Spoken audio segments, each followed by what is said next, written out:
Rajkot standing કમિટીની મળી બેઠક। સ્ટેન્ડિંગ કમિટીએ 191 કરોડ 37 લાખના વિકાસના કામોને મંજૂરી આપી। રાજકોટ મહાનગરપાલિકાની આજરોજ સ્ટેન્ડિંગ કમિટીની બેઠક હતી। કુલ 68 દરખાસ્તો આજે સ્ટેન્ડિંગ કમિટી સમક્ષ રજૂ કરવામાં આવી। રાજકોટ મહાનગરપાલિકાના ભારતીય જનતા પાર્ટીના સૌ કોર્પોરેટર મિત્રો અને સ્ટેન્ડિંગ કમિટીના સભ્યોની હાજરીની અંદર સંકલન બેઠક આજે મળી હતી અને એની અંદર કુલ 68 દરખાસ્તોમાં જે ચૂંટણી આચારસંહિતાથી છેલ્લા 3 મહિનાથી સ્વાભાવિકપણે આપણે વિકાસના કામો નથી કરી શકતા।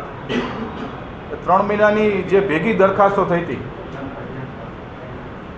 191 કરોડ 37,26,685 રૂપિયા, એટલે કે 1,91 કરોડ જેવા માતબર રકમના ખર્ચે રાજકોટમાં આવનારા દિવસોની અંદર 18 વોર્ડની અંદર અલગ અલગ વિકાસના કામોના લોકાર્પણ ખાતમુહૂર્તો કરવા અમે જઈ રહ્યા છીએ। કુલ 3 દરખાસ્ત એવી હતી કે જે સ્ટેન્ડિંગ કમિટીના સભ્યોને અને સૌ કોર્પોરેટર મિત્રો સાથે સંકલન કરીને 2 નામંજૂર કરી છે અને 1 દરખાસ્તને પેન્ડિંગ રાખવામાં આવેલ છે।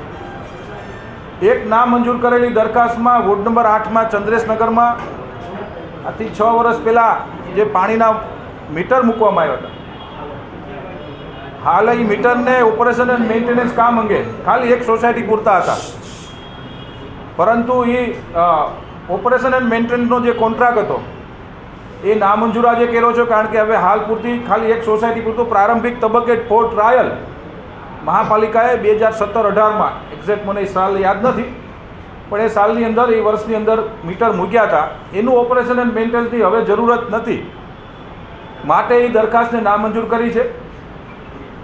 બીજી એક સંચાલનની દરખાસ્ત હતી રેસકોર્સની અંદર, એ પેન્ડિંગ રાખવામાં આવી છે। એમાં 2 સભ્યોની કમિટી રિપોર્ટ આપે પછી સંસ્થાને દેવાની વાત છે। અને ત્રીજી દરખાસ્ત સર્વેશ્વર ચોક અને રાજકોટના અલગ અલગ વિસ્તારની અંદર મલ્ટી લેવલ પાર્કિંગની 2010ના સ્ટેન્ડિંગ કમિટીના ઠરાવને 2024માં મૂકવામાં આવી હતી દરખાસ્ત, એ નામંજૂર કરી છે, કારણ કે હાલ પૂરતી સ્ટેન્ડિંગ કમિટીના સભ્યોને એ યોગ્ય નથી લાગતું, કારણ કે સર્વેશ્વર ચોકની અંદર નવો આખો વોકડો જ આપણે નવો મલ્ટી લેવલ સરસ રીતે બનાવી રહ્યા છીએ, એટલે એ દરખાસ્તને આપણે નામંજૂર કરી છે। કુલ મિલાવીને 68માંથી 2 દરખાસ્ત નામંજૂર છે, 66 દરખાસ્તમાંથી 1 પેન્ડિંગ છે, બાકીની તમામ દરખાસ્તો મંજૂર કરવામાં આવેલ છે। એડમિશન ચાલુ છે। ઓછા અભ્યાસે ઝડપી નોકરી મેળવવા માટેની સુવર્ણ તક। છેલ્લા 7 વર્ષથી ફાયર એન્ડ સેફટી કોર્સની થિયરી તેમજ પ્રેક્ટિકલ તાલીમ સચોટ રીતે આપતી એકેડમી એટલે Gujarat industrial fire and safety academy. Practical તાલીમમાં ફાયર ડ્રીલ, રેસ્ક્યુ, આગ પર કાબૂ કઈ રીતે મેળવવો તેમજ પોતાની સુરક્ષા સાથે આસપાસના વ્યક્તિ તેમજ જીવન જરૂરિયાતની વસ્તુઓનો બચાવ કઈ રીતે કરવો તેની સંપૂર્ણ તાલીમ આપવામાં આવે છે। પ્રવેશ લાયકાત ધોરણ 10 થી 12 પાસ વિદ્યાર્થીઓ તો આજે જ અવશ્ય મુલાકાત લો। Gujarat industrial fire and safety academy Bhuj. અમારું સરનામું નોંધી લેશો, 2જા માળે, રાષ્ટ્રભાષા ભવન, બસ પોર્ટની સામે, ભુજ, કચ્છ।